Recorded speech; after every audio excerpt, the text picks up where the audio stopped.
Hello friends, मैं सुलेखा गुप्ता। आज हम देख रहे हैं 20 सेकेंड ईयर का चैप्टर। हमारे चैप्टर का नाम है तथ्यों का वर्गीकरण एवं प्रदर्शन। तो स्टूडेंट, जैसे कि आपको पता है कि कोई भी अध्ययनकर्ता जब किसी समस्या का अध्ययन करता है या किसी भी घटना का समाधान करता है तो उसमें वह अब स्वयं उस घटना स्थल पर जाता है और वहां पर तथ्यों को एकत्रित करता है। जब वह वहां पर तथ्यों को एकत्रित करता है तो वह उनको वर्गों में डिवाइड करता है कि जो तथ्य जिस वर्ग में आते हैं उनको उसी तथ्य उसमें उन वर्गों में रखता है और इसके बाद उनका विश्लेषण करता है। तो वही है हमारे तथ्यों का वर्गीकरण। तथ्यों का वर्गीकरण क्या है कि तथ्यों का वर्गों में विभाजन एवं वर्ग निर्माण की प्रक्रिया ही वर्गीकरण कही जाती है। जब अध्ययनकर्ता तथ्यों को एकत्रित करता है और उनको एकत्रित करने के बाद जब वर्गों में डिवाइड करता है, वर्गों में विभाजन करता है, तो यह प्रक्रिया ही वर्गीकरण कही जाती है।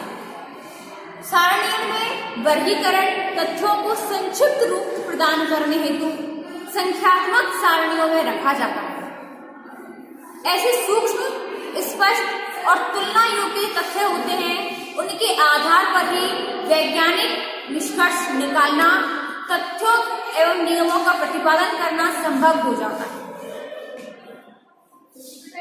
जो एक कुशल शोधकर्ता होता है, अध्ययनकर्ता होता है, जो तथ्यों को एकत्रित करता है,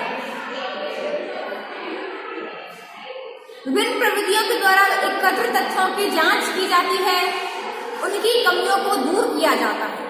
उसमें सबसे पहले आता है तथ्यों के संकेतीकरण एवं विश्लेषण के लिए पूर्व दशाएं, कि तथ्यों का जो संकेत दिए जाते हैं उनका विश्लेषण किया जाता है। तो उससे पहले उनको क्या करना पड़ता है, उससे पहले की दशाएं क्या होती हैं। उसमें सबसे पहले आता है तथ्यों के बारे में पूर्ण जानकारी होना। तो तथ्यों के संकेतीकरण व सही विश्लेषण के लिए ये आवश्यक होता है कि विश्लेषणकर्ता को उन तथ्यों का पूर्ण और व्यवस्थित ज्ञान हो जिसका उसे संकेतीकरण या विश्लेषण करना है। जो अध्ययन के आधार पर प्राप्त तथ्य इतने अधिक बिखरे हुए होते हैं कि अध्ययनकर्ता के लिए विभिन्न गुणों वाले तथ्यों का संकेतीकरण करना, वर्गीकरण करना, विश्लेषण करना बहुत कठिन हो जाता है। इसके लिए आवश्यक होता है कि विश्लेषणकर्ता स्वयं विभिन्न गुणों वाले तथ्यों के प्रति जागरूक हो। इसमें दूसरा आता है घटनाओं के प्रति विशेष अंतर्दृष्टि का होना। तो अनुसंधानकर्ता तथा तथ्य संकलन करते समय स्वयं भी कई घटनाओं का अवलोकन करता है।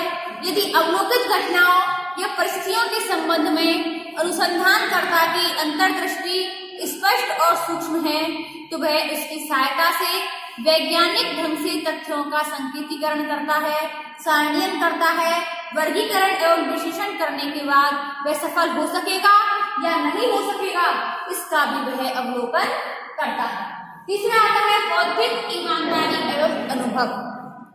तो तथ्यों का जो संकेतीकरण कर लेता है उसको व्यवस्थित विश्लेषण करने के बाद वैज्ञानिक एक कार्यविधि का सहारा लेता ही है, लेकिन इसके साथ में ही अनुसंधानकर्ता में बौद्धिक ईमानदारी का होना भी बहुत आवश्यक है। क्योंकि अगर अनुसंधानकर्ता ईमानदार नहीं होगा तो इसके अभाव में वह तथ्य विश्लेषण की प्रक्रिया में वैज्ञानिक नियमों की भी उपेक्षा कर सकता है। तो बौद्धिक ईमानदारी के कारण ही अध्ययन में वैयक्तिक अभिनति की संभावना काफी हद तक कम हो जाती है। अगला आता है वैयक्तिक पक्षपात से स्वतंत्र होना।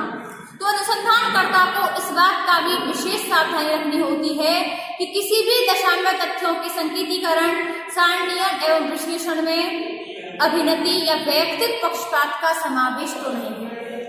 यद्यपि यह कार्य करना बहुत ही कठिन होता है, लेकिन फिर भी तथ्यों के विश्लेषण की संपूर्ण प्रक्रिया में प्रत्येक स्तर पर सतर्कता बनाए रखने से वैयक्तिक पक्षपात की संभावना काफी कम की जा सकती है।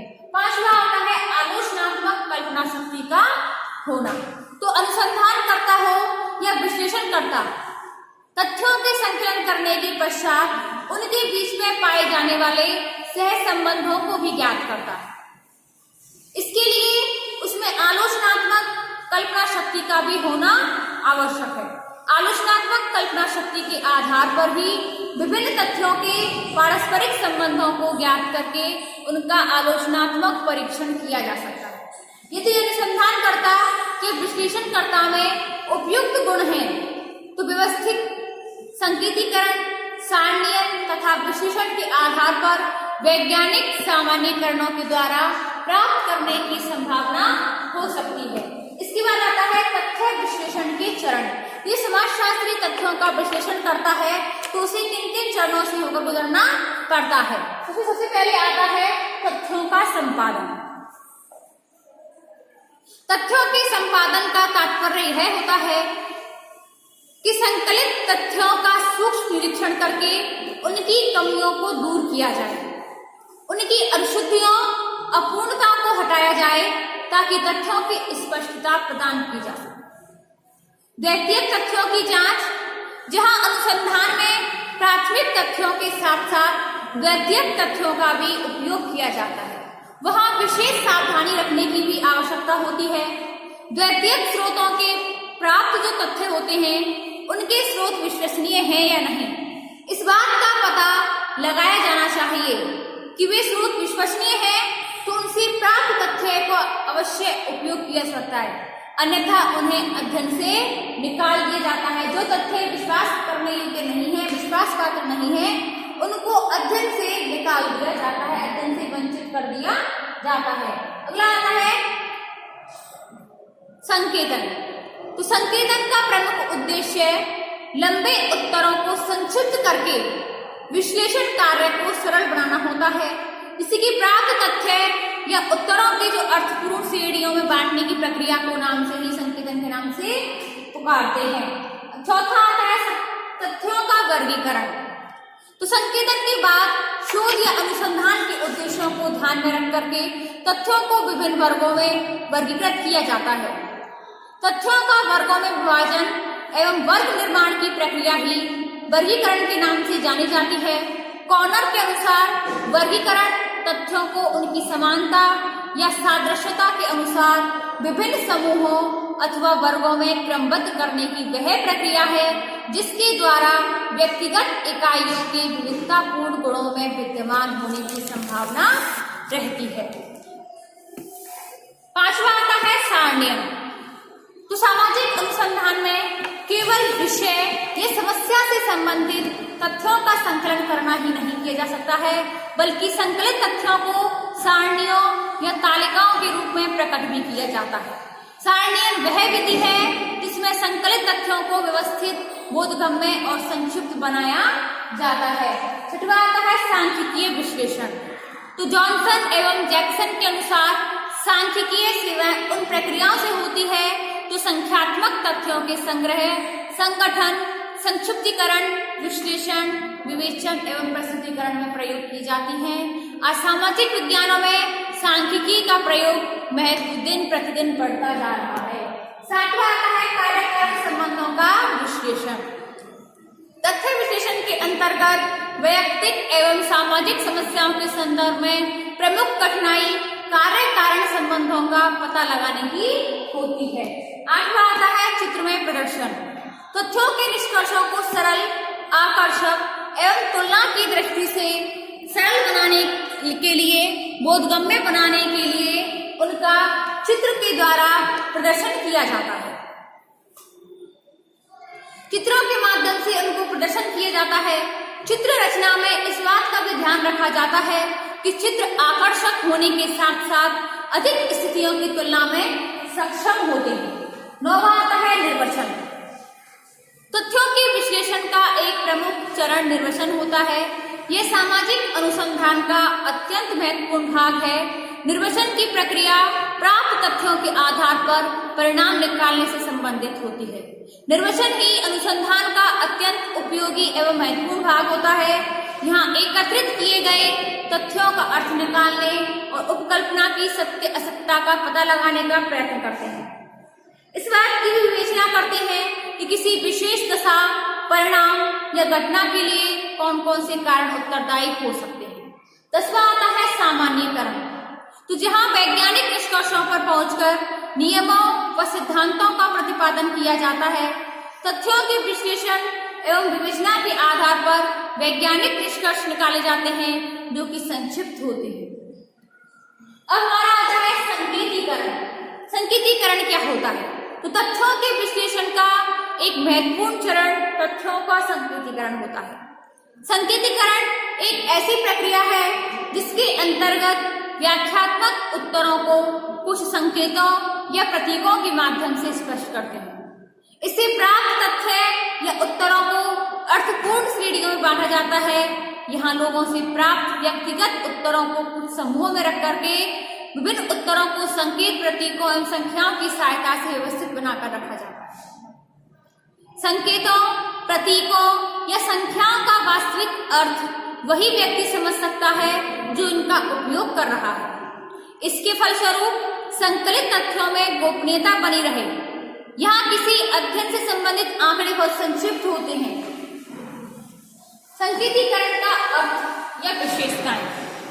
तो संकेतीकरण के अर्थ के संबंध में बताया जाता है कि संकेतीकरण एक ऐसी प्रक्रिया या ऐसी क्रियाविधि है जिसके द्वारा तथ्यों को वर्गों में संगठित किया जाता है और प्रत्येक पद को वर्ग के अनुसार जिसमें वह आता है एक संख्या या एक प्रतीक प्रदान कर दिया जाता है। इसी कुछ विशेषताएं भी होती हैं कि संकेतीकरण विभिन्न तथ्यों को कुछ वर्गों, श्रेणियों में संगठित करने का एक तरीका होता है। इसमें तथ्यों के प्रत्येक पद को उसके वर्ग के अनुरूप प्रतीक, संकेत या अंक प्रदान कर दिया जाता है। इसमें विभिन्न प्रकार की सूचनाओं को उनकी महत्ता के आधार पर विशेष भार प्रदान कर दिया जाता है। संकेतीकरण एक ऐसी क्रियाविधि है जिसमें उत्तरदाता से सूचनाएं प्राप्त करने में आसानी रहती है। संकेतीकरण के द्वारा जो तथ्य प्राप्त होते हैं उनके संकेतों को परिवर्तित करके सारणीकरण के कार्य को सरल बना दिया जाता है। अब आते हैं इसके लाभ। संकेतीकरण के लाभ होते हैं कि यह लंबे उत्तरों के लेखन की समस्या को हल करके शॉर्ट रूप प्रदान करता है।